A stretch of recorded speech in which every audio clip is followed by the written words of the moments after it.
Hello and welcome to the second recording of my voiceover because the first one I didn't hit record on. Anyway, I have a scrap clay project for you. You know how I love doing these.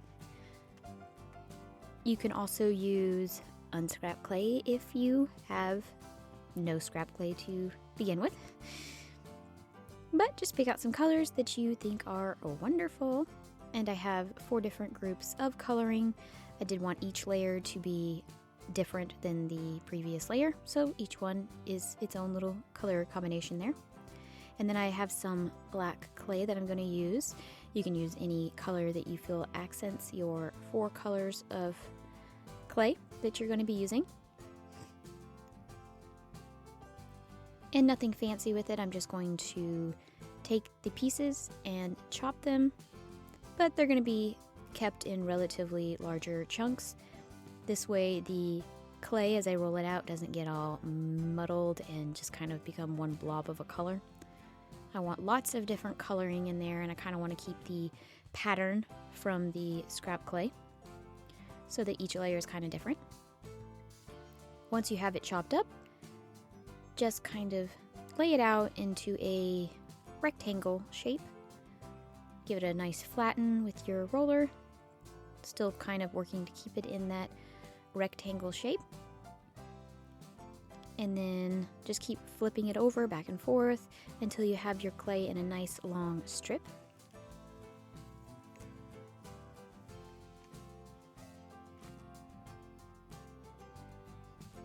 I have my 4 colors rolled out.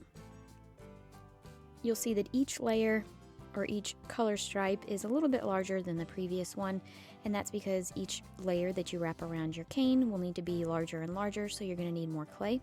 If you run out of clay during the process, you can always take your color combinations that you used and then roll out some more, which I actually had to do, so I'll kind of show you that process. But that's the beauty of the scrap clay. You honestly can start and stop, and it looks seamless, and it's not going to stand out like, oh my gosh, they made a huge mistake. And this is the black clay. I'm going to cut off a section and roll it out really, really thin, or as thin as I can get it. You can kind of experiment and see how thick you want your backing color to be. It's just going to make it easier for folding if it's a little bit thinner. And I would make it thinner than the scrap clay strip that it's going to be on.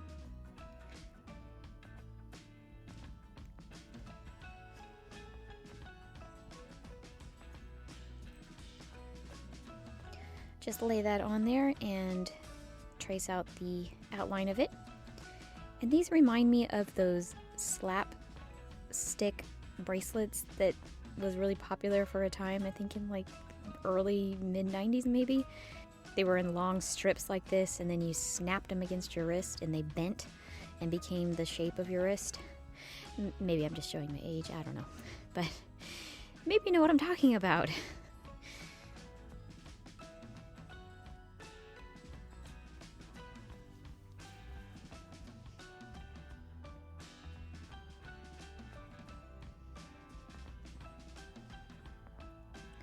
Okay, I have mine all rolled out with my black backing, and then for the center I'm going to use a small tube of black clay. And again, I'm just using the same color that was the backing, so if you used a white for your backing, you would use a white center tube or whatever color you use.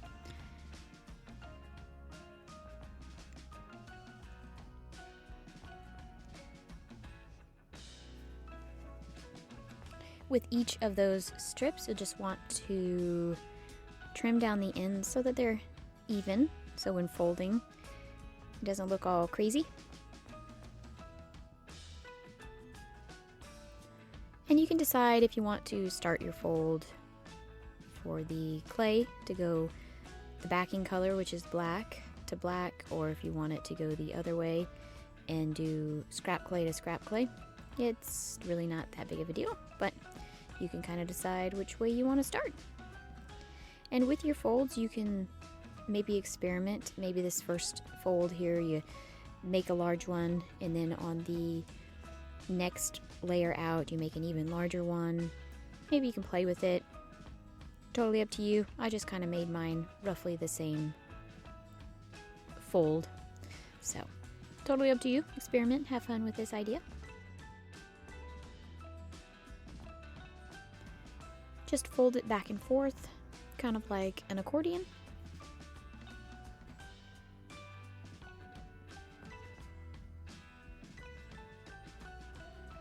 And while I'm kind of doing that, I want to welcome you to my channel. Thank you so much for joining me today on this scrap clay adventure. If you like these kind of projects, I do have quite a few videos, so if you want to check out my channel, join, hit that notifications button, and you'll see and be notified every time I upload a video.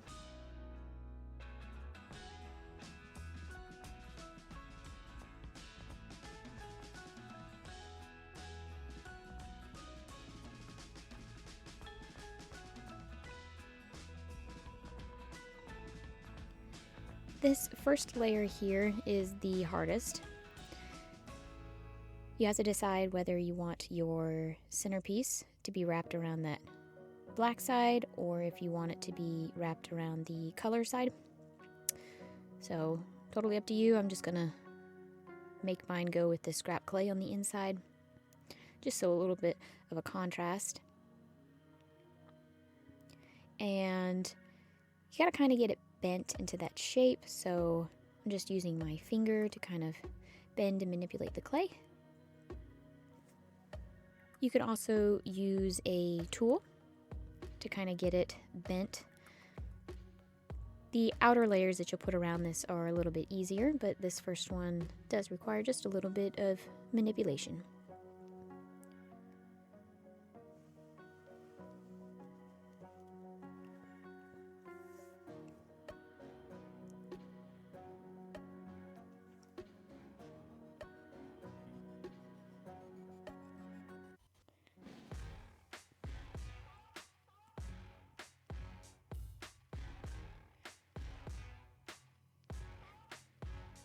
And if anybody is interested, I did start another channel. That channel is an extreme food budget challenge video. I do videos where I use minimal ingredients and try to make the cheapest meals possible, the cheapest delicious meals possible using those ingredients. So, you know, everybody eats. If it's something you're interested in, I will leave a link below for you to check that out. And you can see me cook. Once you finish your clay off there at the end, you'll just want to kind of bend, manipulate it so that you can get both ends to come together and finish off your circle.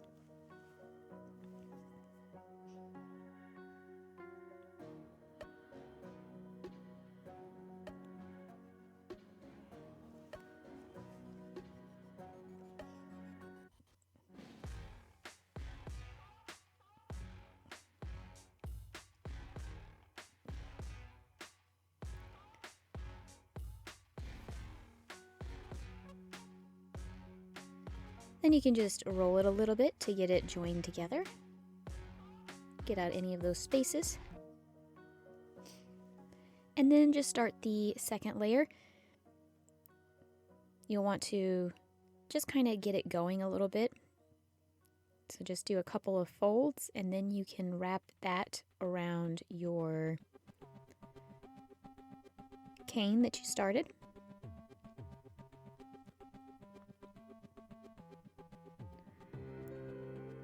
And some of these patterns are really pretty that were rolled out, so you could just kind of make something from this, like make a little strip and then maybe cut out earrings or a shape or kind of do something like that, because it actually has a really pretty pattern there.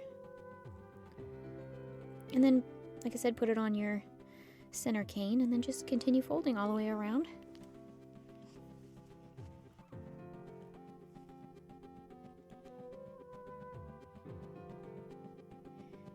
And I ran out of clay, so it's just quite easy. You just take some of that same color that you were using for your wraparound and chop it up, roll it out, put your black backing on there, and then start again. Just when you start, make sure you do the opposite. So if you end on the black side, you'll want to put the colored side to it. If you start on the colored side, then you'll want to begin it with the other side, the black side. And just keep going around. And I did have to make extra for each of my outer layers. But like I said, it was no big deal. You can't really see where one stops and where one begins. It's kind of seamless and fun. Now, I did roll out each of the center so that it was nice and smooth, and I cut off the ends, so you'll see that the outside here is kind of messy. So I'm just going to reduce it just a little bit, get everything joined together, and then I'll cut off all of those messy ends. And then this is my final cane piece. I did put it in the freezer for about 30 minutes. That was just to firm it up so I could have better cuts. And I found it a lot easier to cut on a piece of cloth. This is a clean cloth that's just been stained. And then you can cut more accurate sized slices, I think. But maybe that's just me.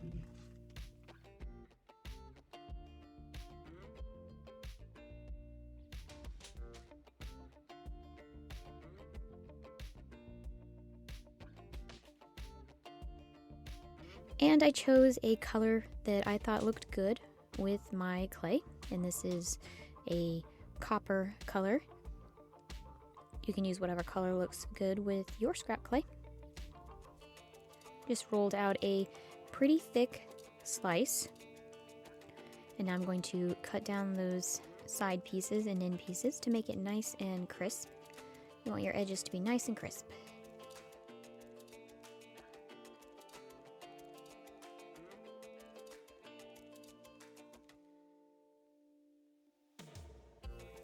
You want to have enough to wrap around your piece, and you might need a little bit extra depending on if you cut off a thick slice and you want to make it rolled out to be a thinner slice, so it makes the area in the center a little bit bigger. So you'll kind of have to decide at this point how large you want your outer ring to be around your cane that you made, and I'll kind of show you here as I go along. Originally, I was going to make 2 outer layers using this colored clay, but I decided that would not look that good, in my opinion. So I'm going to use one of these, and I have a circle cutter, and it's a little bit larger than my centerpiece, so that's how big my necklace is going to be. This will also be good for making the perfect circle around the outside so that when I bake it, I can keep its shape.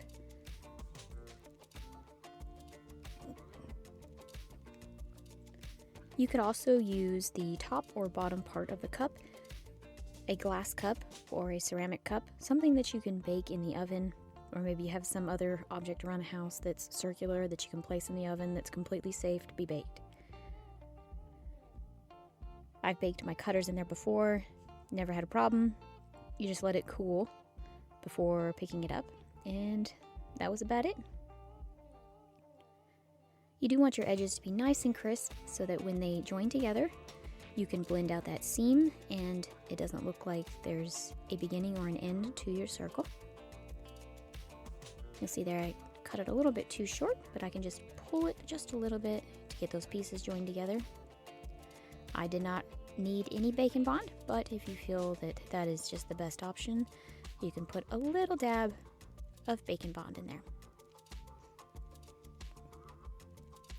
And I really like using the edge of the tissue blade to blend out seams. I find that it is kind of the best option for me, or it works the best for me. You could also just use your finger and kind of just swipe it back and forth until it's completely blended. Also, you could put a little bit of water on your finger.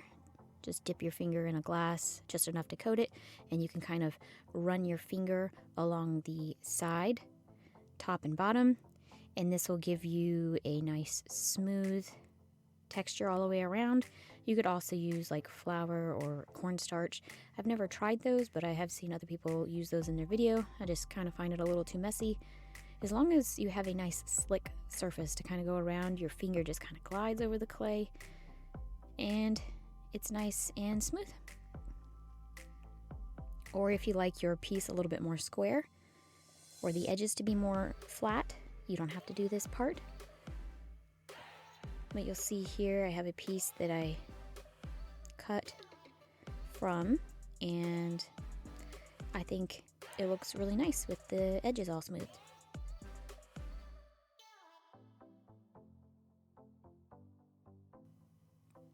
Now the next layer, you can decide if you want it to be thicker or thinner or the same size.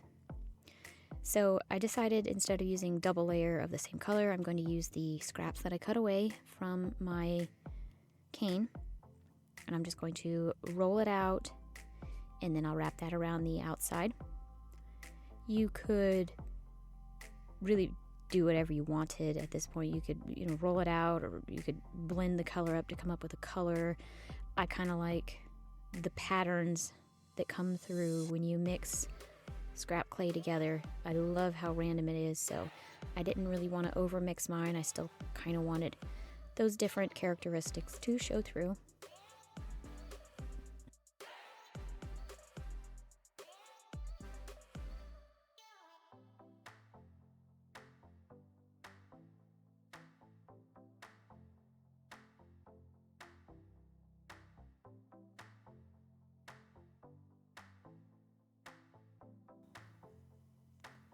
And you'll see there, putting it around, I don't know, I just think it really makes the piece nice. That, and it matches the center cane piece.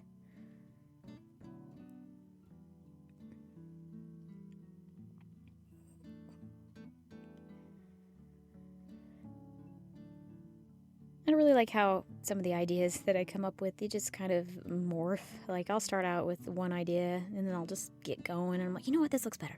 You know what, that looks better. Oh, no, this would look totally better. And then I just kind of change it as the video goes. So sometimes my videos seem a little bit random, and they probably are, because you're in the moment with me, folks. I mean, I'm just going and I'm just recording what I'm doing. And then what I come up with is what I come up with. I know I'm a bit weird, but that's some people's style and some people it just doesn't work for. But you see, just wrap that around the outside there. And I just love the colors and patterns and all kinds of randomness. Looks good. And it looks good with that copper color. And it's not like too like, whoa, that's like a bright pink, and then you have like this dulled out other color. Go ahead and bake it. And then just to pop that off the cutter, I'm just pressing in just a little bit and pulling off on the other side, and then the ring just pops right off. If you want to sand that inner ring, you can, but honestly, it's not going to really be seen on the final piece, so you don't have to unless you just totally love sanding. Okay, I'm going to go ahead and cut my pieces again, just cutting off a fairly thick chunk. I am going to roll it out a little bit, so it's going to thin it out. And you do want your piece to be a little bit thicker so that when you're manipulating it and pushing it up through in a minute, when I show you that, you can have plenty of slack in the clay and it doesn't get too thin in one area and rip. So I'm just going to roll it out though to get it nice and evenly flattened, and then decide which one you want to be the part that's going to face out and put that facing down. And then again with your scrap clay, decide which side you like better, and then put that facing down because that will be the front. And we're going to push up and through the clay to get it to pop out like a bubble. And I find it easiest to get a nice joining of the clay right around the edge of the baked ring. So I'm just going to put that on a piece of paper and kind of press down a little bit. You don't want to chop all the way through the clay yet. You just want to get it kind of joined and bonded a little bit so that when you're pressing up and pushing the clay out, it doesn't like pop off on you.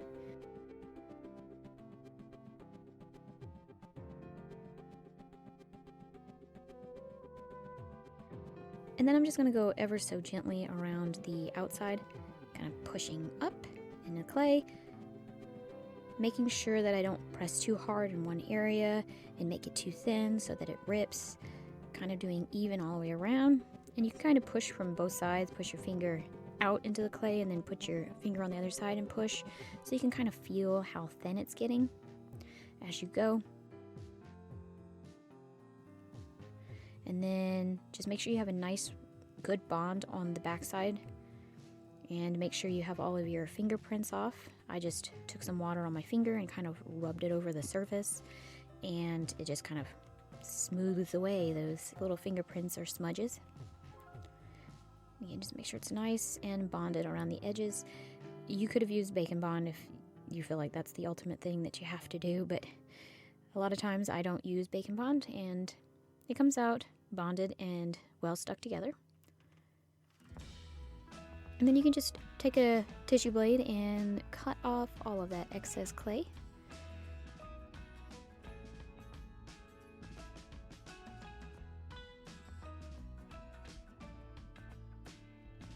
And then you can use the edge of the tissue blade to smooth out that seam and join that together.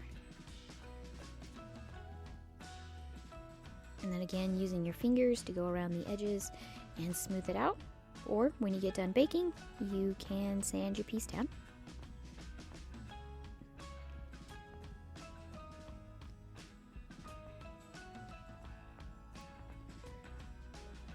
All right, it is perfect, and I'm ready to bake. Looks like an eyeball. I'm going to drill a hole in one of the sides. Kind of decide where I'm going to want it to hang, or how I want it to hang, since it's kind of not a complete perfect circle. Just what is pleasing to the eye, I thought. And make a hole in one side. You can then decide on the opposite side if you want to go directly across, or if you want to make it more towards the top so it hangs more at the top than directly in the middle. Totally up to you what you want to do. I did drill my holes directly across from each other, so the necklace string will come right out on each side evenly. And before resining, I am going to put a little bit of white paint right there in that crack where those two colors come together. Before baking, you could have added maybe a layer of color in there to kind of give it a nice divide. But because the colors were kind of similar, and after baking it loses its luster a little bit, I'm going to put that layer of paint there, and I really feel like it's a nice barrier and it gives it kind of a little pop around the edge. You'll see here when I'm done, I thought it came out fairly nice. And if it doesn't stick the first time putting paint in there, you can put another layer, let it dry, and then try wiping it away again until you have your ring completely done. And there you go. I just thought it gave it a nice little pizzazz. You could also put paint there in that center ring, but I thought this was enough, so I kind of left it the way it was.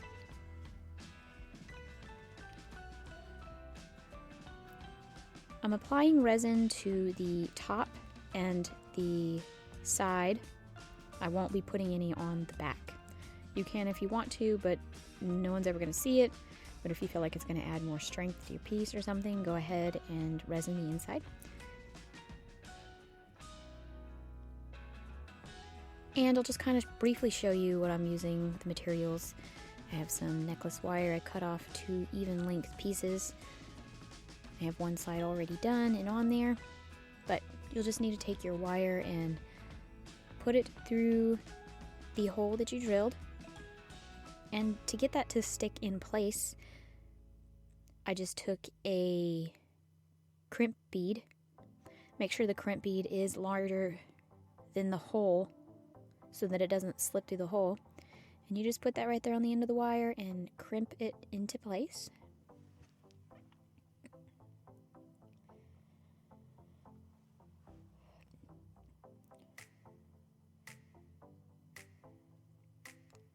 And then you can always give it a little test pull to make sure that it's not going to slip through there. And then finish assembling your necklace. I'm using these rose gold findings and pieces, clasps, and they're really beautiful. I don't use them enough, and I should.